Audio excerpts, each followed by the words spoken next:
বিপরীত শব্দ বাংলা ব্যাকরণের খুবই গুরুত্বপূর্ণ একটি অংশ। আমরা আজকে সেই গুরুত্বপূর্ণ অংশটির উপরেই আলোচনা করব। আমাদের যে এখানে তোমরা দেখতে পাচ্ছ এখানে কিছু গুরুত্বপূর্ণ শব্দ লেখা আছে, সেই শব্দগুলোরই বিপরীত শব্দ আমাদের লিখতে হবে। যেমন ধরো এখানে বাম পাশে যে শব্দগুলো আমি লিখেছি তার বিপরীত শব্দগুলো আমি ডান পাশে লিখে দিয়েছি। যেমন এখানে আমি লিখেছি অর্পণ। তোমাদের পরীক্ষায় অর্পণ যদি লেখা থাকে তোমাদেরকে তার বিপরীত শব্দটা গ্রহণ লিখতে হবে। যদি গ্রহণ দেয়া থাকে তাহলে তার বিপরীত শব্দটা অর্পণ লিখতে হবে। আচ্ছা, এখন অর্পণ মানে কি? অর্পণ মানে হচ্ছে কাউকে কোনো কিছু দেয়া, আর গ্রহণ মানে কারো কাছ থেকে কোনো কিছু গ্রহণ করা আর নেয়া। উত্তম তার বিপরীত শব্দ হচ্ছে অধম। উত্তম মানে হচ্ছে সব থেকে ভালো, অধম মানে হচ্ছে খারাপ। প্রশংসা তার বিপরীত শব্দ হচ্ছে নিন্দা। প্রশংসা মানে ভালো কিছু বলা, নিন্দা মানে আমরা তার সমালোচনা করছি বা খারাপ কিছু বলছি। তরলের বিপরীত শব্দ কঠিন। তারপর আমরা এখানে লিখেছি আলো। আলোর বিপরীত শব্দ অন্ধকার। ভরা, খালি। ভরা মানে ভর্তি, খালি মানে তোমরা নিশ্চয়ই জানো শূন্য। হাসি তার বিপরীত শব্দ কান্না। দুর্লভ, সুলভ। দুর্লভ মানে হচ্ছে যা অনেক কষ্টে পাওয়া যায় সেটা হচ্ছে দুর্লভ। আর সুলভ মানে হচ্ছে যেটা পেতে খুব কষ্ট করতে হয় না, আমরা সহজেই পেয়ে যাই। স্থির তার বিপরীত শব্দ হচ্ছে চঞ্চল, বা এখানে যদি কেউ মনে করো যে অস্থির ব্যবহার করতে চাও সেটাও হবে। স্থির মানে আমরা জানি যে খুব শান্তশিষ্ট, আর চঞ্চল মানে যে দুরন্ত। হ্যাঁ, ওকে। অর্জন তার বিপরীত শব্দ হচ্ছে বর্জন। অর্জন মানে হচ্ছে নেয়া, বর্জন মানে হচ্ছে ত্যাগ করা। অগ্র তার বিপরীত শব্দ পশ্চাৎ। অগ্র মানে সামনে, পশ্চাৎ মানে পেছনে। ইতরের বিপরীত শব্দ ভদ্র। ইতর মানে হচ্ছে আমরা জানি যে খুব চঞ্চল বা দুষ্ট প্রকৃতির, আর ভদ্র মানে খুব শান্তশিষ্ট।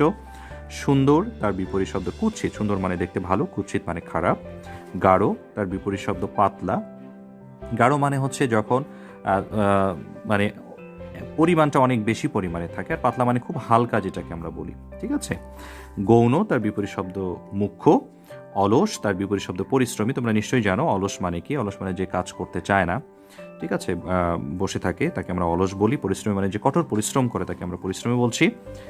ওকে। এরপরে আছে উত্থান পতন। উত্থান মানে হচ্ছে উন্নয়ন বা ডেভেলপমেন্ট, যেটাকে আমরা ইংলিশে বলি, এবং উপরে ওঠা। আর পতন মানে হচ্ছে নিচে নেমে যাওয়া, যাকে আমরা বলবো যে তার পজিশনটা খারাপ হয়েছে, সেটাকে আমরা বলবো যে পতন। অনুরাগ, বিরাগ। ওকে। এরপরে আমাদের যে আলোচনা সেখানে আমাদের রয়েছে আদি। আদির বিপরীত শব্দ হচ্ছে অন্ত। আদি মানে হচ্ছে শুরু, আর অন্ত মানে হচ্ছে শেষ। সৎ, অসৎ। সৎ মানে ভালো, অসৎ মানে খারাপ। মান, অপমান। মান মানে হচ্ছে সম্মান, সম্মানের ক্ষতি হওয়াটাকে আমরা বলছি অপমান।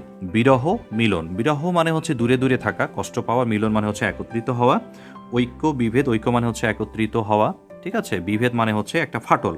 অর্থাৎ ঐক্য মানে আমরা বলবো যে সকল মানুষ ঐক্যবদ্ধ আছে, তার মানে তারা সবাই একত্রিত। আর বিভেদ মানে তাদের মধ্যে কোনো মিল নেই, তাই তারা বিভেদ, অর্থাৎ তাদের মধ্যে একটা ফাটল সৃষ্টি হয়েছে। লাভ তার বিপরীত শব্দ ক্ষতি। আমরা নিশ্চয়ই জানি লাভ ক্ষতির বিষয়টা, আমরা প্রতিদিন এই ব্যাপারটার সাথে সম্পর্কিত। দূর, নিকট। দূর মানে অনেক দূরে, নিকট মানে অনেক কাছে। জমা, খরচ। জমা মানে আমরা যেটা মানে উপার্জন থেকে নির্দিষ্ট পরিমাণ টাকা রাখছি, সেটা হচ্ছে জমার। খরচ মানে সেটা তো ব্যয় করে ফেলছি।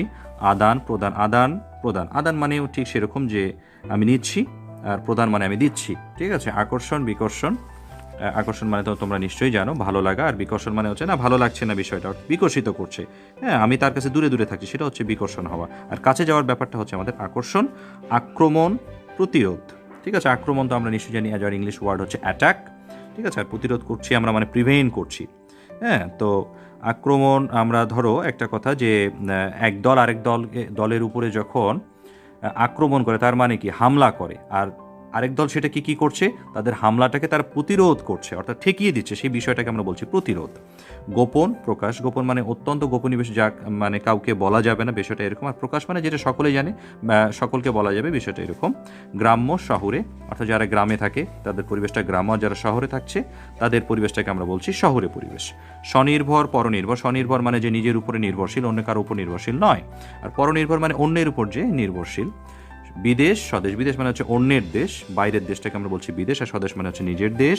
তির্যক, লম্বা। তির্যক মানে একটু বাঁকা, আর লম্বা মানে একদম সোজাসুজি। ঈষৎ, প্রচুর। ঈষৎ মানে হচ্ছে পরিমাণে অনেক অল্প, সেটাকে আমরা বলি ঈষৎ। আর প্রচুর মানে তো অনেক।